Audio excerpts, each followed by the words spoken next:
تو ہم لوگ ان چیزوں سے عاری ہو گئے۔ اور حضور علیہ الصلوۃ والسلام نے فرمایا دنیا والوں یاد رکھو دن 3 ہی ہیں۔ کتنے دن ہیں؟ صرف 3 دن ہیں۔ یا رسول اللہ وہ کیا ہے؟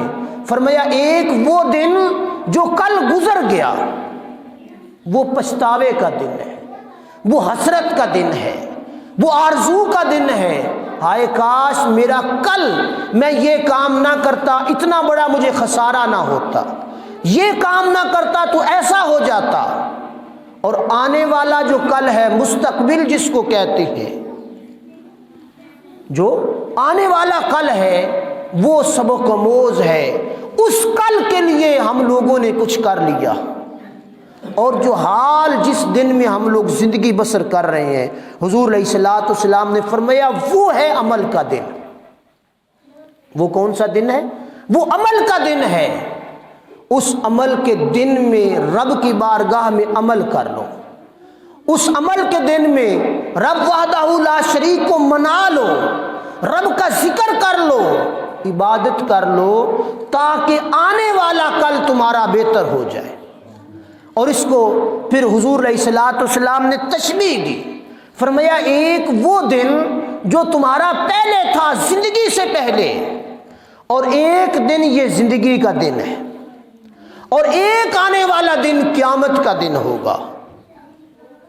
فرمایا تم دنیا میں رہتے ہو، زندگی بسر کر رہے ہو، تو زندگی کو غنیمت جانو۔ اور پھر حضور سرور کائنات صلی اللہ تعالی علیہ وآلہ وسلم نے ارشاد فرمایا آج کا دن غنیمت ہے، آنے والے کل صرف ایک خیالی کل ہے، کل میں یہ کر لوں گا، کل میں یہ کر لوں گا۔ یہ کہتے ہیں نا کسی کو کہا جائے نماز پڑھ لے، وہ کہتے ہیں اج تے نہیں کپڑے پاک تے کل پڑھ لواں گا، اج تے نہیں میرے کو آن ہونا بڑا کام میں کل پڑھ لواں گا۔ تو حضور سرور کائنات صلی اللہ تعالی علیہ وآلہ وسلم نے ارشاد فرمایا اے کل کا کہنے والے انسان، تجھے کیا پتا تیری کل کس حال میں ہو، تیری کل کس حال میں ہو، تیری کل زندوں میں آئے یا تیری کل مردوں میں آئے،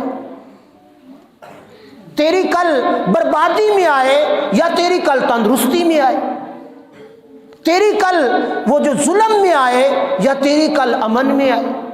کل کسی نے نہیں دیکھی، آنے والے مستقبل کو کسی نے نہیں دیکھا۔